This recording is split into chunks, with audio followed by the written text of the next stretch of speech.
Assalomu alaykum do'stlar. Bugun sizlar bilan sarlavhada ko'rgan edik, nima uchun Android televizorlarida YouTube ilovasi ishlamay qolyapti. Mana shu mavzuda gaplashib o'tamiz. Buning sabablaridan eng birinchisi sizni televizoringizni Android versiyasi eskiligi, ya'ni sizni televizoringiz ishlab chiqarilganiga 3-4 yil bo'lgan. O'shaning uchun ularning Android versiyasi 11, 10 yoki 9 bo'lishi mumkin. O'sha Android versiyasiga bitta qarasanglar, o'zingizlar bilasizlar. O'sha Android versiyasi sizlarniki past bo'lgani uchun bugungi kundagi YouTube'ning versiyasini ko'tara olmaydi. Endi nima qilamiz? Buni yechimi qanday? Qaranglar. Agar sizlar televizor almashtiraman desanglar, televizor olishni men sizlarga ko'rsatib o'taman, qanaqa televizor tanlash kerak.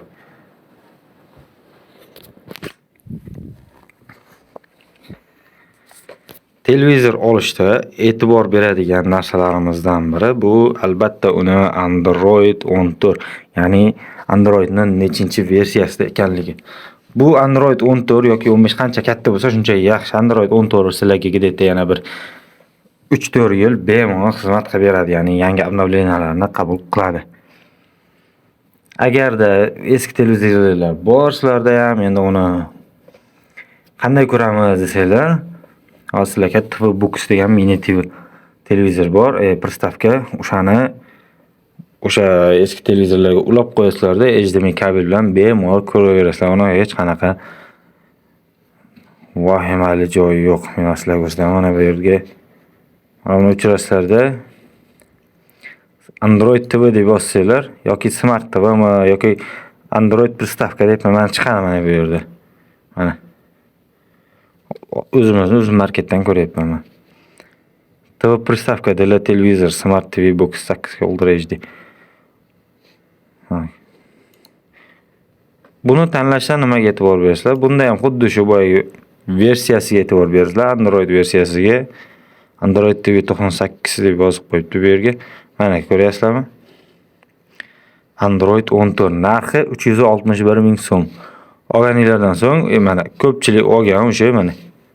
Ko'ryapsizlarmi? Olganlar mana shunday o'zining nimasini qo'yib qo'yadi.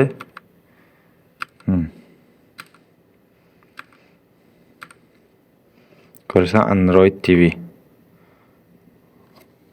Real Android TV 14 deb yozib qo'ygan, ya'ni versiyasi. Bu tomonda mini keyboard pristavkasi. U bilan bemalol o'yinlar ham o'ynasa bo'ladi.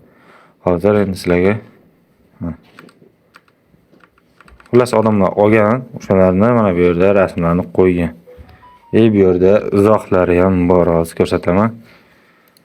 Odamlar mana bular uni izohlari zo'r, yaxshi zo'r deb yozgan.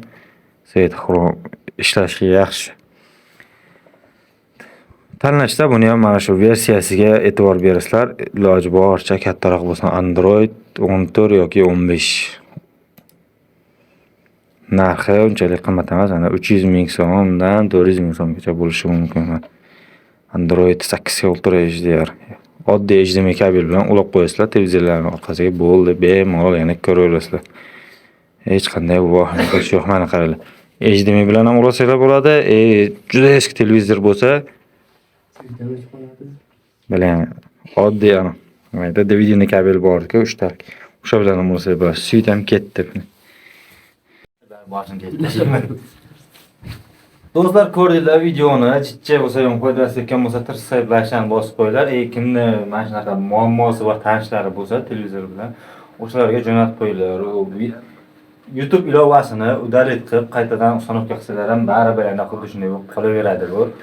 Xudo xolasa, o'sha 1-2 oydan keyin juda ko'plab televizorlarda YouTube ilovasi ishlamay qoladi. O'shaning uchun boyagi oddiy pristavkani olasizlar, qo'yib bemalol ishlataverasizlar. Like bosinglar, obuna bo'linglar, kommentda tushunmagan joylarni yozib qoldirsalar, qo'ldan kelgancha yordam berishga harakat qilaman. Bo'ldi, o'chir.